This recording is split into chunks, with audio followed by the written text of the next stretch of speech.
welcome back to Justin's Morning Coffee. I got a fresh a fresh pot here. Usually I'll make a pour over, but I actually did drip coffee today. Okay, so I want to continue our discussion. In the previous video, we talked about confession, and next we're going to talk about testimony. If you haven't watched the previous video, you should probably go back and do it now. I'm just continuing on with these categories. Okay, so we've been talking about what I call the spiritual genres. That there's something that the art form, in this case documentary film, is doing by saying. That's something that I borrowed from speech act theory, the idea that you can do something by saying something. So there's a certain sense that the art can confess, or the art can testify, or the art can lament, or the art can celebrate, right? So we talked about confessional truth as being about self-knowledge, about something in a really internal truth, getting your own narrative right. What is testimonial truth-telling? This is another, what I call truth-telling ritual. Confession is one, and testimony is another one. But what exactly is a testimony? Remember, confessional truth is about you finding out and integrating and really working through your own narrative, your own story. Whenever you go to a party, right, someone will say, "What do you do?" Right? And then you will answer, "Well, I do this, this, this, and this," right? What they're really asking is, what is the narrative core of who you are, right? Tell me the story of you. That's what people are asking when you meet them at a cocktail party or when you are first introduced to somebody, right? And you can sort of tell the people that have a well-integrated story will tell you something in a very short amount of time that's interesting, entertaining, right? Not afraid of the dark parts, perhaps. I can't remember who it was I met one time that was a recovering alcoholic. And he would actually lead with that. Like when you'd say, "Who are you?" He'd say, "Well, I used to be an alcoholic." Or, Alcoholics Anonymous, they say, "I still am an alcoholic," right? That's one of the parts of AA. But that's integrated as a part of the story, but it's not the thing that defines you, right? The way that he told it was, "I used to be on drugs. I used to be this, but now I'm clean. Now I'm sober. And now I'm doing this and now I'm doing that," right? But not hiding it, not suppressing it, right? Part of the story. So this is I think what's going on in a lot of that, in a lot of confessional art.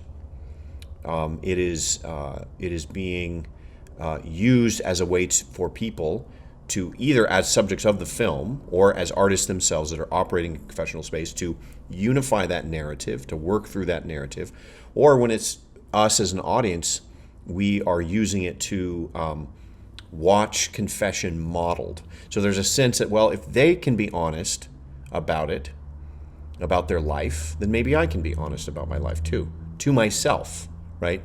They didn't die, when they told the truth. So maybe I can tell the truth, right? That kind of an idea. But what about testimonial truth? This is something different, right? This is not personal, right? This is not self-knowledge so much as it is a truth that needs to be told to the community, right? Something hopeful for the community. If you want to think about testimony, you can think about a testimonial story structure, right? Does a testimony have a certain structure to it? Think of the words of Amazing Grace. "Amazing grace, how sweet the sound that saved a wretch like me. I once was lost, but now I'm found. I was blind, but now I see, right? So those phrases, I once was lost, but now. I once was XYZ, but now XYZ, right? So there's two parts. I was lost, a state of lostness to a state of foundness, a state of blindness to a state of sight, right? Now, it doesn't have to be, if you grew up in the Christian tradition, your testimony, right, of how you encountered how your relationship with God came about, right? That's one form of it. But what I'm looking at is the pattern of testimony. The story, a testimonial story, has the same pattern. I'm going to show you a couple examples to try to help illustrate this. All right, this is an Academy Award nominated documentary called Life Animated, and it illustrates this pattern that I'm talking about absolutely perfectly. I'm going to go ahead and just show it, and then we can discuss.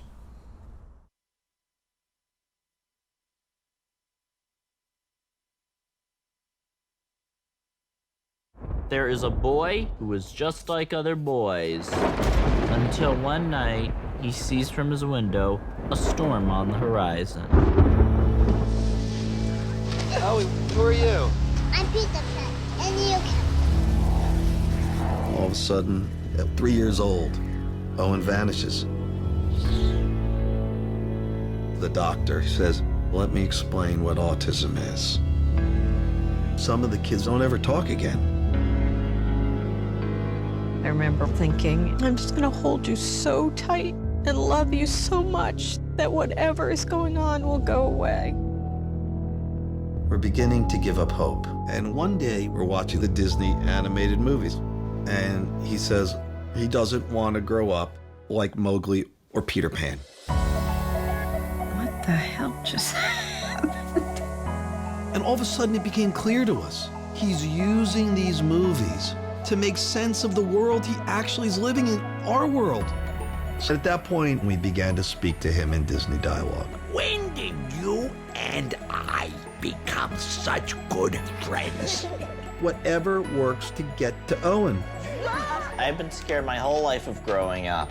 Peter Pan doesn't want to grow up because when you grow up, you lose all your magical childhood times. My hope is that he is independent enough to be able to grow older on his own. When I look in the mirror, I see a proud autistic man ready to meet a future that is bright and full of wonder. He's going to have to fall and fail. We're not afraid of that as we used to be.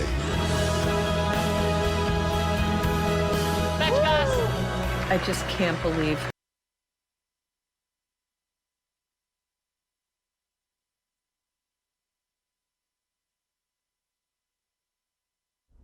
Okay, so what's going on with this story? So this is a young boy, Owen, who is on the autism spectrum, and apparently the condition is that the world comes at you too fast. There's a sense that if for someone that is on the spectrum, they don't have the same filtering mechanisms that the rest of us have, where I can sit in a cafe and I can listen to you talk across the table from me, and I can tune out the conversation next door, and I can tune out the music coming from overhead, and I can just listen to you. And that's one of the necessary functions of our brain, of how our brain works. And if you don't have that, or if it doesn't filter quite as well, then the world comes at you too fast. So it wasn't the case in Owen's case that he couldn't talk. It's just that he couldn't figure out how to make sense of the world. It was coming at him too fast. Okay, so that is, like we talked about with the testimonial story structure, that's the state of lostness, or the state of muteness, or the state of, you could say, metaphorical blindness, right? There's a state that you can't get out of. It doesn't seem like there's any way out of that state of muteness, right? not being able to talk, not being able to communicate. And then there's but now, right? I was lost, but now I'm found. What happens with the but now? What is it? It's a miracle, really. I like to think of it as a miracle, right? So you've got two states, lostness and foundness, and right in the middle you've got this lightning strike. You've got this insight. You've got this answer. You've got this miracle, right? What was it in this case? Well, it was the fact that he was using the animated films that he loved from Disney, Little Mermaid, Aladdin, Beauty and the Beast, etc. And the emotions on the cartoon characters' faces were exaggerated, so he could make sense of that. The dialogue was repeatable, right? Because he could watch them over and over, so he could process what was said. And they just happened to find out, the parents just happened to find out, that you could talk to him in terms of Disney dialogue. You could talk to him as Iago, the parrot from Aladdin, and he would answer back, right? He did know how to talk. It's a miracle. It's an absolute miracle. So that's what's so incredible about this, right? Why tell this story, right? Why did the filmmakers tell this story? Why did the family want this story told? Why did they go to Paris and have him give a speech about the power of animated film for helping people with autism, right? Because it's a truth that needs to be testified to, right? This is a testimony about this miracle, right? That can get you out of that state of lostness in a specific sense, right? But in a more universal sense, we tell testimonial stories because we need to know that miracles exist, right? When you look at the world and you look out at your options and you see no way out of your state of lostness, or no way out of your state of blindness, or no way out of your state of loneliness, right? The testimonial story structure that we tell each other over and over and over in all kinds of different contexts says essentially that you do not see the whole picture, that there is such a thing as a higher reality out of which miracles can come, right? The parents didn't know, the family didn't know the power of animated film. They didn't know about that, right? They thought that there's no way out. They thought that this was it. They thought this was the whole picture. But it turns out that it wasn't. Okay, so I would say I would put this kind of a film in the category of a testimonial film. I'm going to show you one more example.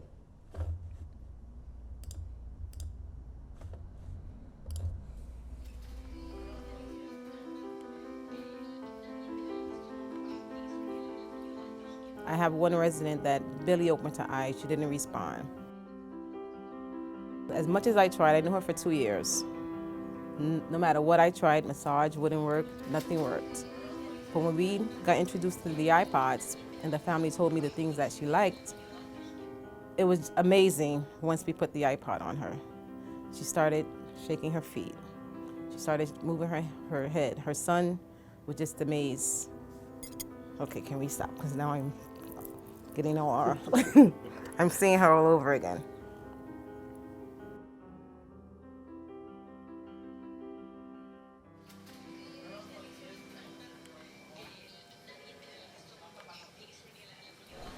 Hi, Papa. Hi, Papa. Huh? How you doing? I'm all right. I'm fine. Wait. Who am I? I don't know. Wait a minute. I don't know. Okay, it's Cherry. How long has he been in the nursing home? Approximately 10 years. He was having seizures, and my mother couldn't handle him at home. Of course, it affected me greatly because he was always, fun-loving, singing, every occasion he would come out with a song, no matter where he was. I remember as a child, he used to walk us down the street, me and my brother, and he would stop and do Singing in the Rain. He would have us jumping and swinging around poles.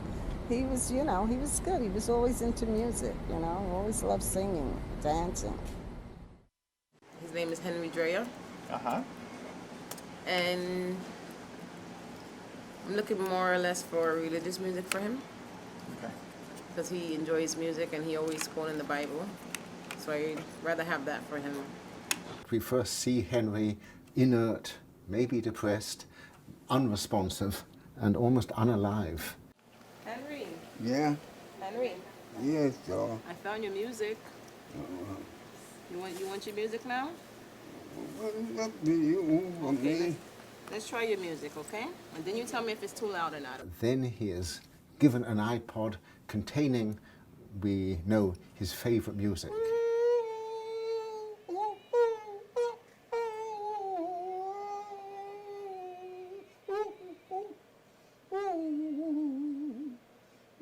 And immediately he lights up.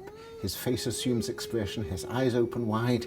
He starts to sing and to rock and to move his arms, and he's being animated by the music. And he used to always sit on the unit with his head like this. He didn't really talk to much people. And then when I introduced the music to him, this is his reaction ever since.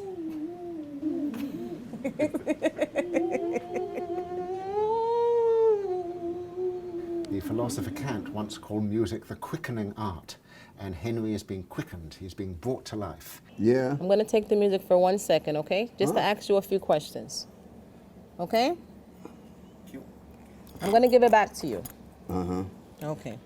The effect of this doesn't stop, because when the headphones are taken off, Henry, normally mute and virtually unable to answer the simplest yes or no questions, is quite voluble. Henry, Yeah. do you like the iPod? Do you like the music you're hearing? Yes. Tell me about your music. Well, I don't have one, I mean. Do you like music? Yeah, I'm crazy about music. You play beautiful music, beautiful sound. Beautiful. Did you play music when you were, did you like music when you were young? Yes, I went to big dances and things. What was your favorite music when you were young? Well, I guess, Cab Calloway was my #1 band guy I liked.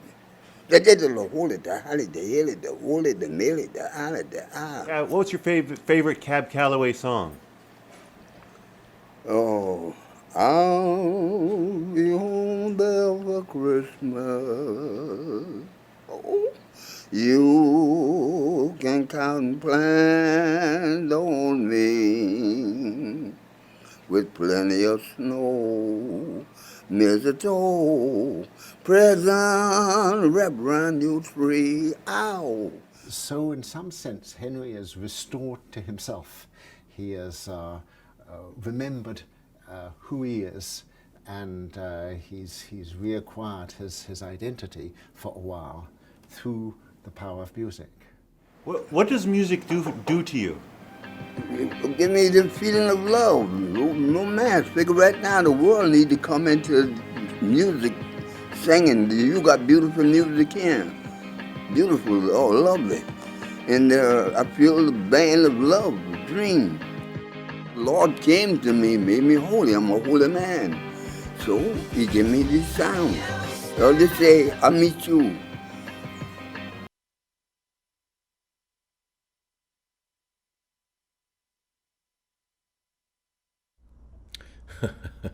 I'll tell you what. This is a documentary called Alive Inside. I have never experienced that kind of emotion in a screening before. When I saw it at Sundance, it was, and I'll tell you what, if you I dare you, you watch it now. You watch the whole film, find it on a streaming service and watch Alive Inside. It's going to be so moving. It just, there's something about watching these senior citizens that, again, it's the same thing, a state of lostness to a state of foundness, a state of dying to alive, right? And a miracle in between. What's the miracle in this case? Well, it's the music, right? What they found was that that music uses a different side of the brain. So you could have decay or damage or whatever, just elderly, the result of aging, that'll affect your memory and it'll affect your cognitive abilities, but that the music that you remember is using another part of the brain, and it somehow awakens the other parts of the brain. So, I mean, it's a miracle, right? It's a miracle.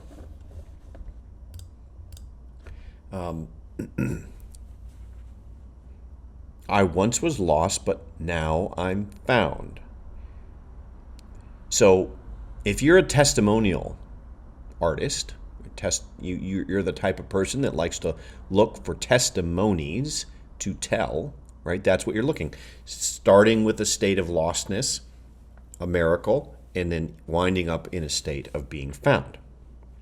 I'm going to show you one more example. This is another Sundance film. This is on HBO, and it's called Deafness in 3 Movements.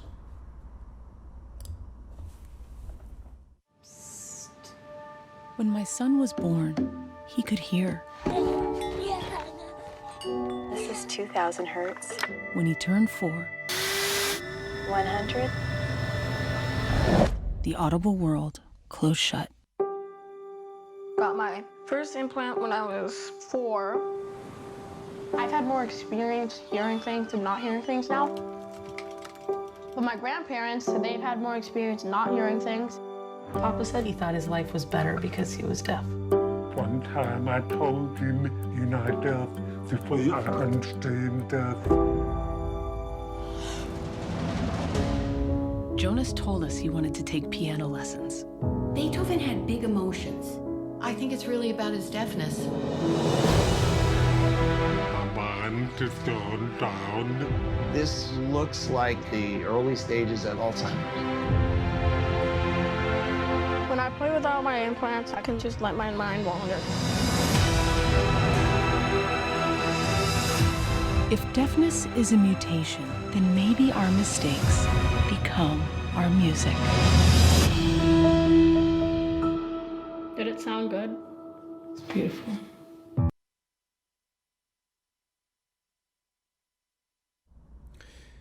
If deafness is a mutation, then maybe the mistakes become our music. Very interesting line, right? So the hinge point of this movie, Moonlight Sonata, Deafness in 3 Movements. Again, if you have HBO streaming, you can watch it.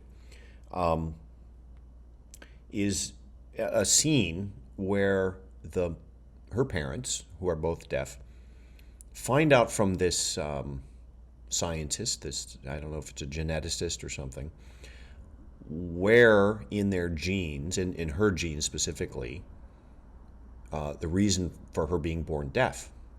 And the person describes it as a mistake in her genetic code. Deafness is a mistake.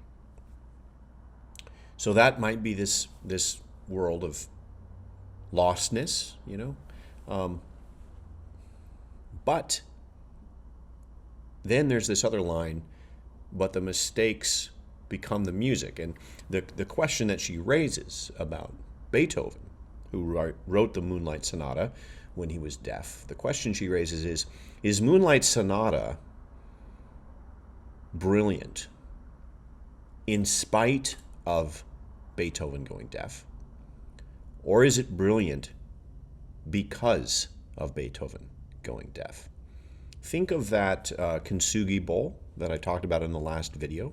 The idea of a bowl that is broken and then repaired with gold, and that it is more valuable after having gone through being broken, right? So again, remember what I'm talking about here in terms of a closed world in which you find yourself lost, where you don't see anything beyond the horizon. You don't see any way out.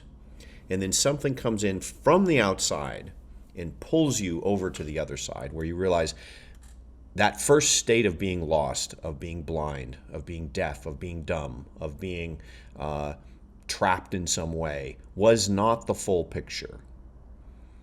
And you wind up in this other state where you realize there was something, some way out, some additional piece of information, right? So in this case, the mother, when she was told that her genetic code had a mistake, she questioned it, and she said, was it a mistake that I was born deaf?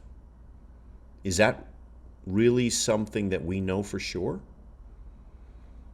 And the doctor person didn't know what to say to that. But the filmmaker, she had the wherewithal to make her whole film hinge around that moment.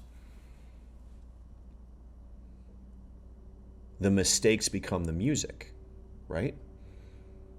The music would not be as complex, perhaps not as beautiful, if it were not for the mistakes. So the main point, again, is to just question the fact, do you know everything? You're depressed, you're lonely, you're lost. Do you know everything? Do you know for sure that there's no other aspect to reality than what you see in front of you that is hopeless, right? I think that's what's going on with these testimonial stories. So remember, the confessional truth is different than testimonial truth. The confessional truth is about self-knowledge, integrating your narrative, your self-talk, right? Testimonial truth is about this very, very profound concept that your frame is limited. You are a finite human being. You don't know everything. And so if you think it's utterly without hope, you just might be wrong about that. That's the story that you get when you consume these testimonial stories.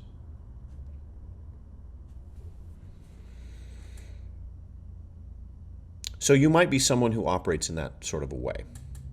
Okay, let's stop for now, and in the next video we will move on to two kinds of remembering, lament and celebration.